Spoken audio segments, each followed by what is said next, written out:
Hello दोस्तों, आज का जो हमारा टॉपिक है वो राम मंदिर से ही रिलेटेड है। और हमारा जो वीडियो आज हम जिस पे रिएक्शन देंगे वो वीडियो भी राम मंदिर पे ही है। उसमें उस वीडियो में राम मंदिर की सारी हिस्ट्री बताई गई है कि कब से वो मंदिर किसने बनवाया, स्टार्ट कैसे हुआ, कितने लोगों ने तोड़ा और क्या था उसका इतिहास। उस मंदिर के बारे में हमें वैसे तो हमें कुछ भी नहीं पता, बट इस वीडियो में हम देखेंगे कि इस वीडियो में जो दिखाया गया है कि क्या इतिहास रहा है उस मंदिर का। तो आज का जो वीडियो है वो इसी से रिलेटेड है। देखते हैं क्या है वीडियो और मिलते हैं वीडियो के बाद। 2024 में अगर किसी जगह की सबसे ज्यादा बात हो रही है तो वो है राम मंदिर। इसके लिए 500 सालों से भी ज्यादा लंबी लड़ाई लड़ी गई है, कभी कोर्ट के अंदर तो कभी कोर्ट के बाहर। हम में से ज्यादातर लोग तो यही जानते हैं कि राम मंदिर की लड़ाई बाबरी मस्जिद के बनने के बाद शुरू हुई और कोर्ट में इसका फैसला हुआ। लेकिन क्या आपको पता है कि राम मंदिर को बचाने के लिए कई ऐसे राजाओं ने अपनी कुर्बानी दी है जिनके आपने शायद नाम ही नहीं सुने होंगे। आज की इस वीडियो में मैं उन्हीं राजाओं के बारे में आपको बताने वाला हूं जिन्होंने राम मंदिर की रक्षा के लिए कई लड़ाइयां लड़ी और शहीद हो गए। क्योंकि अपना इतिहास नहीं जानोगे तो खुद को कैसे पहचानोगे। हम में से ज्यादातर लोग सोचते हैं कि अयोध्या में बाबरी मस्जिद बनाने के टाइम से ये टक्कर चली आ रही है, मगर ऐसा है नहीं। सबसे पहले तो आपको बता दूं कि एक गहड़वाल वंश हुआ करता था जो कि 12वीं सदी में यूपी और बिहार पर राज करता था। इसी गहड़वाल वंश के राजा थे सम्राट गोविंद चंद्र। इनके बारे में कहा जाता है कि इन्होंने अयोध्या में एक भव्य विष्णु मंदिर बनवाया था। अयोध्या में पाए गए विष्णु हरि अभिलेख में इस बात का उल्लेख किया गया है। इस अभिलेख को राम मंदिर के सबूत के तौर पर सुप्रीम कोर्ट में पेश भी किया गया था। संस्कृत लैंग्वेज के इस इंस्क्रिप्शन को ही दावे का आधार बनाया जाता है कि राजा गोविंद चंद्र ने यहाँ एक विष्णु मंदिर बनवाया। कहा जाता है कि आगे चलकर 1184 में राजा जयचंद ने इस मंदिर को दोबारा ठीक कराया था। वैसे आपको बता दूं कि ये वही राजा जयचंद हैं जिनके ऊपर आरोप लगते हैं कि उन्होंने पृथ्वीराज चौहान का साथ नहीं दिया था तराइन के युद्ध में। 12वीं सदी के बाद ही भारत में सल्तनत का दौर शुरू हो गया था। इसके बाद देश में कई सुल्तान हुए जिन्होंने देश में मंदिरों को तोड़ा। ऐसे में 16वीं सदी में बाबर ने मुगल वंश की स्थापना भारत में की और 1526 में वो दिल्ली की गद्दी पर बैठा। इसके अगले ही साल उसके एक अमीर मीर बाकी ने 1527 में यहाँ एक मस्जिद बनवाई। कहा जाता है कि मीर बाकी के इस कदम पर आसपास के छोटे छोटे कई राजाओं ने इसका विरोध किया था। इनमें से एक नाम आता है हंसवार के राजा रणविजय सिंह और उनकी पत्नी जय कुमारी का। कहा जाता है कि उन्होंने अपने साथ राजपूत राजाओं के साथ मिलकर मीर बाकी के खिलाफ लड़ाई लड़ी थी। इसमें उनका साथ महेश्वरानंद नाम के एक सन्यासी ने भी दिया था। कुल 12 दिनों तक राजा रणविजय सिंह ने राम जन्मभूमि पर कब्जा कर लिया था, लेकिन बाद में मुगलों की सेना ने उन्हें हरा दिया और मस्जिद बनाई गई जिसे आज हम बाबरी मस्जिद के नाम से जानते हैं। फिर बाकी के मुगल काल में भी राम जन्मभूमि को लेकर कई लड़ाइयां चलती रहीं।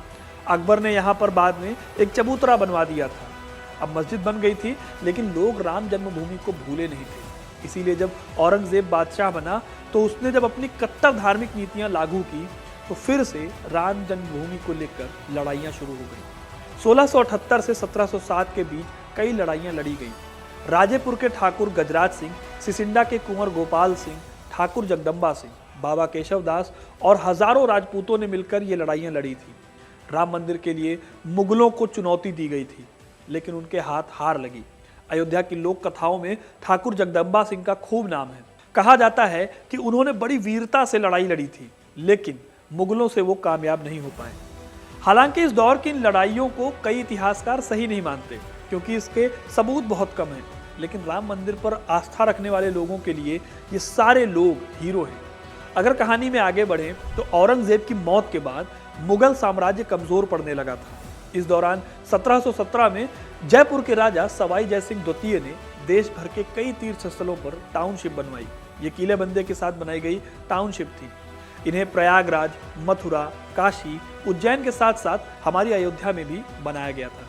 जयपुर के रॉयल अभिलेखागार से पता चलता है कि राजा जयसिंह ने साल 1717 में अयोध्या में जमीन खरीदी थी और यहाँ पर एक मंदिर भी बनवाया था। 18वीं सदी के अंत तक ये कहा जाता था कि राजा जयसिंह की जमीन पर बने मंदिर को कोई गलती से भी ना छुए। जयसिंह की मौत के बाद अयोध्या पर नवाबों का कंट्रोल हो गया और माना जाता है कि साल 1800 की शुरुआत में ही नवाब सआदत खान ने अयोध्या में फिर से एक मस्जिद बनवाई। इसके विरोध में अमेठी के राजा बंधल गोती, राजपूत वंश के गुरुदत्त सिंह और पिपरा के चंदेल राजा राजकुमार सिंह ने राम मंदिर के लिए नवाब सादत अली खान के साथ लगातार 5 लड़ाइयां लड़ी।